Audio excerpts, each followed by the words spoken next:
میں بہت تکلیف میں رہا ہوں. اگر کبھی کسی نے میری بات سنی ہے تو وہ تمہاری ماں ہی تو ہے. وہ کیوں چھوڑ کے چلی گئی مجھے؟ ہم غصے میں تھے نا بابا. تو نانا میاں بھی تو ایک باپ ہے. ایک باپ اپنی بیٹی کو کبھی پریشان نہیں دیکھ سکتا. بابا میرے نانا میاں جھوٹ نہیں بولتے. بابا ہم مما کو روک لیں.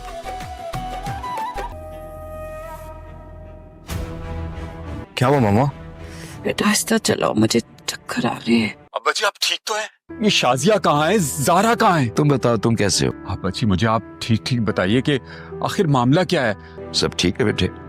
ابا جی آپ بغیر بتائے چلے گئے. کو پتہ ہے میں یہاں کتنا پریشان ہو رہا ہوں اور اوپر سے آپ سے کانٹیکٹ بھی نہیں ہو پا رہا. نانا میاں پپا نیچے آ گئے ہیں، چلیں. سارا بیٹا گلاس پانی لے آؤ پلیز. بھائی جان آپ نے اماں کو نہیں بتایا؟ کیسی ہیں آپ پپو؟ زیادہ چوٹ تو نہیں لگی آپ کو؟ تم زارا جو پانی لینے گئی ہے وہ سارا ہے. ماما ڈاکٹر کہہ رہے تھے کہ آپ کو آرام کرنا چاہیے. ہاں آؤ، میرا خیال ہے تم آرام کرو اپنے روم میں جا کے. کوئی کہیں نہیں جائے گا. یہ تو اچھا ہے کہ آج مجھے اپنی صفائی دینے کے لیے موقع ملا ہے. کیوں جھوٹ بولا؟ جھوٹ تو آپ نے بولا تھا. سارا ارے زندہ سلامت ہے آپ کے سامنے. توبہ توبہ توبہ، اتنا بڑا جھوٹ، اتنا بڑا فریب. مظہر اپنی بیٹی کی جان لے لے گا اگر وہ خود نہ مری تو. جیسے آپ نے مجھ سے کہا تھا کہ شازیہ نے خودکشی کر لی ہے. میرے باپ سے آپ اس طرح بات نہیں کر سکتے. کیا ہو گیا آپ لوگوں کو؟ اور اگر کوئی ہنگامہ ہوا تو سب کچھ ختم ہو جائے گا. اور آج تم نے ساری حد پار کر دی زارا. حد تو ہم لوگوں نے تبھی کراس کر دی تھی جب ہم لوگوں نے حیدرآباد کراس کیا تھا. کہ اس وقت آپ کا ایکسیڈنٹ ہوا تھا اور آپ دونوں ہسپتال میں تھے. میں یہاں رہوں یا نہ رہوں فرق. میری بیٹی کی شادی تمہارے بیٹے سے نہیں ہوگی. اگر میں ایک اشارہ کروں نا، دونوں بیٹیاں میرے ساتھ کھڑی ہوں گی. تو سارا کا سارا الزام مجھ پر ڈال رہے ہیں. انہوں نے تو کہا تھا کہ مظہر ابرار کو مار دے گا. میں کیوں ایسی بات کرنے لگی؟ لوگ آخری عمر میں آ کے سٹھیا جاتے ہیں. ابا جی بوڑھے ہوئے ہیں نا، میں تو نہیں ہوئی. یہی کہا تھا نا کہ اپنی بچی کو لے جاؤ. غصے میں ایکسیڈنٹ کروا کے آئے تھے نا. ابا جی میرا خیال ہے کہ ہمیں اب جانا چاہیے. نہیں، نانا میاں یاد کر رہے ہیں نا، تو ہم 2-3 دن رک جاتے ہیں.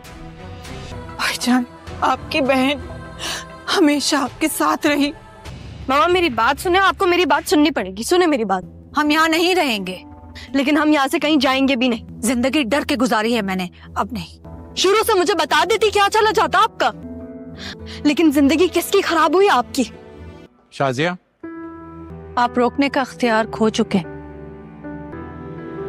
ابھی تک نکاح میں ہو تم. میں نے یہ کیا کیا آپ نے ابا جی؟ تمہیں لگتا ہے کہ میں جھوٹ بول سکتا ہوں؟ کس حالت میں آئی تھی تم میرے پاس؟ میں اپنے شوہر سے، گھر سے، بیٹی سے دور ہی رہی. جو شخص تمہارے دکھ درد میں شریک رہا تم نے اسے قصور ٹھہرا دی. میں نہیں سمجھا کہ وہ عورت مجھے کیا سمجھانا چاہ رہی تھی. اپنی اولاد کو بچانے کے لیے جو میں کر سکتا تھا وہ میں نے کیا. ماما کا ایکسیڈنٹ ہو گیا ہے. کیا؟ کب؟ عادل نے مجھے بتانے سے منع کیا تھا، لیکن تمہیں پھر بھی بتا رہی ہوں میں. پپا آپ ٹینشن مت لیجیے گا، آپ آرام کریں. مجھ پر الزام لگا رہے ہیں تمہیں مارنے کا. کیا ہوا بیٹا، سب خیر ہے؟ وہ مما کا ایکسیڈنٹ ہو گیا ہے. السلام علیکم امی. امی کے بچے؟ فون میرا پڑا ہوا تھا سائڈ پہ، میں مصروف تھا کام میں، مجھے نہیں پتا لگا. رکشی کی امی کا ایکسیڈنٹ ہو گیا ہے. ٹھیک ہے میں آتا ہوں. تمہیں پتا ہے نا آج مرزا صاحب کے ساتھ ہماری کتنی امپورٹنٹ میٹنگ ہے، لیکن ابھی کہیں نہیں جا رہے. سمجھ آئی؟ مجھے لگتا ہے تم زارا کو بہت اچھی طرح سمجھنے لگی. وہ الگ بات ہے کہ میری بنتی نہیں اس سے. آج ہمارے بیٹے صاحب بہت اداس لگ رہے ہیں. ایسا کچھ نہیں، آپ کو مما کا تو پتہ ہی ہے نا، اسی کہہ رہی ہے. پاپا پتہ ہے میں نا اس سے دور نہیں رہ پاتا. کراچی جا کے ابا جی کا خیال رکھ سکتے ہو. پاپا آئی لو یو سو. پاپا زارا کیا عادل برا ہے؟ اتنا برا بھی نہیں ہے وہ. کس نے بولا عادل برا ہے؟ اب تم مجھے بول رہی ہو کہ تمہاری پپا نے تمہیں پالا ہے. پالا تو ہے نا انہوں نے. او تو یہ بات ہے. تیری خاطر میں نے اپنی نوکری داؤ پہ لگا دی. اس کا انعام پہنچا دوں گا تم تک، مرو مت. السلام علیکم ناظرین، ناظرین، اس قسط میں کہانی جذباتی موڑ لیتی ہے جب دونوں جڑواں بھائیوں کے بیچ کی غلط فہمیاں مزید شدت اختیار کر جاتی ہیں۔ ایک بھائی اپنی محبت اور سچائی کے لیے لڑ رہا ہوتا ہے، جبکہ دوسرا کسی سازش کا شکار ہو کر نفرت پال رہا ہے۔ خاندان میں کشیدگی بڑھ جاتی ہے اور ماں کی بے چینی بھی نمایاں ہوتی ہے۔ کچھ راز افشاں ہوتے ہیں جو کہانی کو نیا رخ دیتے ہیں، اور ایک بڑے فیصلے کی تیاری کی جاتی ہے جو اگلی قسط کی بنیاد ہے۔ ناظرین، میں آپ کو بتاتا چلوں کہ اس قسط کے آغاز میں ایک تناؤ بھرے لمحے سے ہوتا ہے جہاں دونوں جڑواں بھائیوں کے بیچ غلط فہمیاں شدت اختیار کر لیتی ہیں۔ بڑا بھائی، جو کہ ایک شریف اور نرم دل کا کردار ہوتا ہے، اپنے بھائی کے بدلے رویے سے پریشان ہے۔ دوسری جانب دوسرا بھائی، جو ایک بدگمانی کا شکار ہو چکا ہے، اپنے بھائی پر ہے بے وفائی اور دھوکہ دہی کا الزام لگا رہا ہے۔ ماں اپنے دونوں بیٹوں کے درمیان فاصلے کو محسوس کرتی ہے اور بے بسی میں مبتلا ہوتی ہے۔ وہ دونوں دوسرے کو قریب کرنے کی کوشش کرتی ہے، لیکن حالات اس کے خلاف جا رہے ہوتے ہیں۔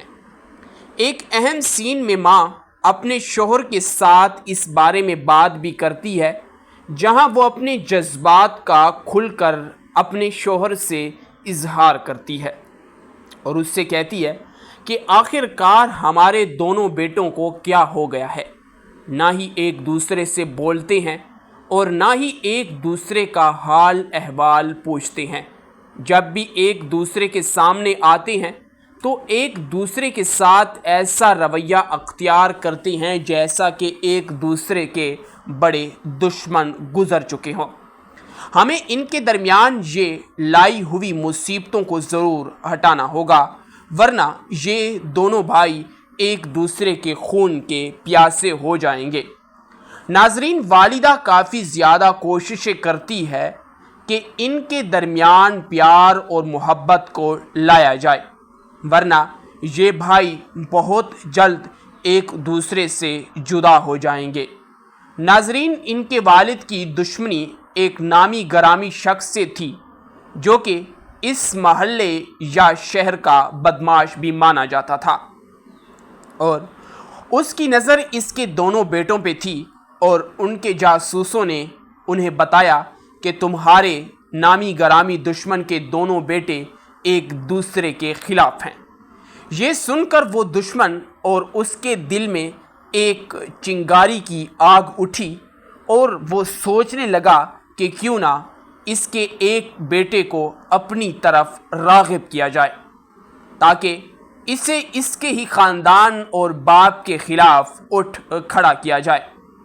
ناظرین، جیسے ہی وہ نامی گرامی دشمن اس کے بارے میں سوچ رہا ہوتا ہے تو اس کا مرید بھی اسے یہی مشورہ دیتا ہے جو کہ اس کے ذہن میں چل رہا ہوتا ہے۔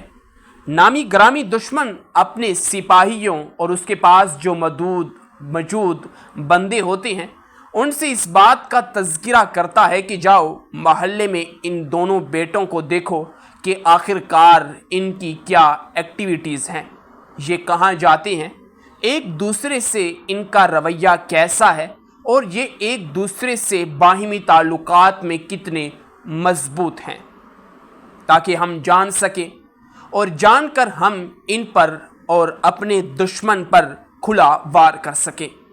اگر ہمیں ان کے درمیان اور ان کے باہمی تعلقات کا اندازہ ہو جائے تو اس کے بعد ہی ہم اس کے خلاف قدم اٹھا سکتے ہیں۔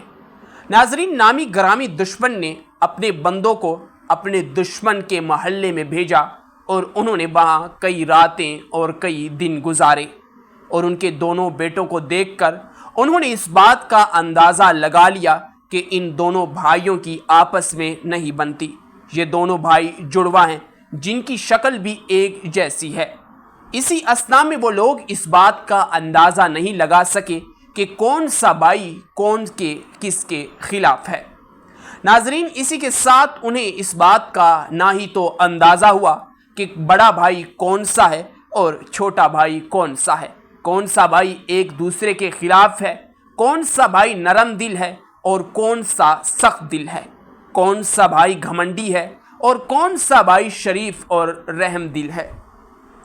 ناظرین، اس کے یہ لوگ اس بات کا ہرگز اندازہ نہیں لگا پا رہے تھے اور ایک دوسرے سے یہی بات اور اسی بات کا تذکرہ کر رہے تھے کہ آخر کار یہ لوگ کون ہیں، آخر کار کون ہیں، اور اس بات کا اندازہ ہم کیسے لگائیں گے، کیسے ایک دوسرے سے ہمیں اس بات کا پتہ چلے گا اور کیسے ہم یہ بات جان سکیں گے تاکہ ہمیں اس بات کا اندازہ ہو سکے کہ ہم یہ یا وہ کون کون سے دشمن ہیں جو ہمیں اس سے اندازہ لگایا جا سکے۔ ناظرین، اسی کے ساتھ وہ ایک دوسرے سے بات کرتے تھے اور ایک دوسرے سے باہمی تعلقات بھی ان کے ٹھیک تھے۔ ناظرین، اسی کے ساتھ ایک رہنمائی موڑ اس وقت آتا ہے جب خاتون سچائی جاننے کی کوشش کرتی ہے۔ وہ دونوں بھائیوں سے الگ الگ ملتی ہے اور دونوں کے نقطۂ نظر کو سنتی ہے۔ یہاں ایک جذباتی ٹکراؤ ہوتا ہے جو قسط کا نقطۂ عروج بنتا ہے۔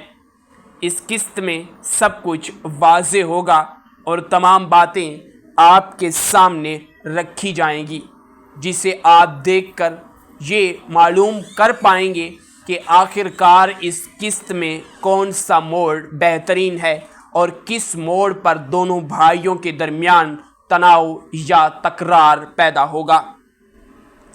دونوں بھائی ایک دوسرے سے جتنی نفرت کرتے تھے، اس بات کا اندازہ نامی گرامی دشمن بھی نہ لگا سکا اور اس نے آخر کار ہار مان لی، کیونکہ اسے اس بات کا علم نہیں تھا کہ کون سا بھائی کس بھائی کے خلاف ہے اور وہ کیسے ان دونوں بھائیوں کے درمیان محبت کو ختم کر سکتا ہے۔ قسط کے اختتام کے قریب ایک راز کھلتا ہے، شاید کوئی پرانا واقعہ یا غلط بیانی جس سے کہانی کو نیا رخ ملتا ہے۔ ناظرین کو اندازہ ہوتا ہے کہ جیسے قصوروار سمجھا جا رہا تھا وہ در حقیقت میں بے گناہ تھا۔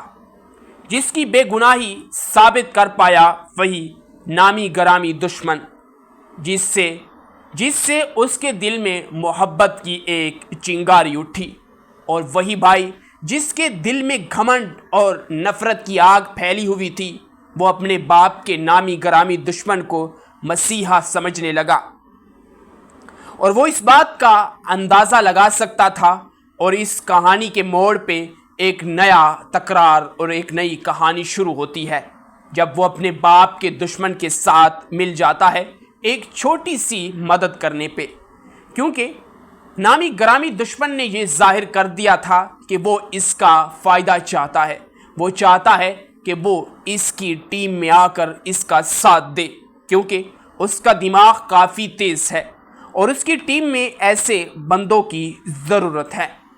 اس منظر میں موسیقی اور اداکاری جذبات کو مزید اجاگر کرتی تھی جب دونوں دشمنوں کے درمیان یہ بات کا تکرار ہوتا ہے، جب اس کے والد کو اس بات کا اندازہ ہوتا ہے کہ میرا بیٹا دشمن نامی گرامی دشمن کے ساتھ تعلقات میں مزید بڑھتا چلا جا رہا ہے، اور یہ وہ دشمن ہے جس کی آنکھیں اس کے بیٹوں پر تھی۔ یہ سن کر باپ کی آنکھوں میں آنسو آ گئے اور وہ اپنی زوجہ سے ہم کلام ہونے لگا کہ اے زوجہ، تم جانتی ہو کہ یہ دشمن ہمارا کئی پیڑھیوں سے دشمن ہے، ہمارے آبا و اجداد ایک دوسرے کے دشمن تھے، آج تک ہم لوگوں نے ایک دوسرے کے گھروں سے نمک تک نہیں چکھا، اور نہ ہی ہم نے ایک دوسرے کی زمینوں پر کبھی قدم رکھا ہے، اور نہ ہی ایک دوسرے کی غم اور خوشی میں ہم لوگ شریک ہوئے ہیں۔ آج اس لڑکے نے تمام حدیں پار کر دی ہیں، اس نے اب اپنے آبا و اجداد کی پگڑی کو گرا دیا ہے، اس نے اپنے آبا و اجداد کی ساکھ کو مٹی میں ملا دیا ہے کہ اس نے اپنے باپ کے دشمن کے ہاتھ کو تھاما ہے، نہ کہ صرف باپ کے دشمن کو بلکہ اپنے آبا و اجداد کے دشمنوں کے ساتھ اس نے مل کر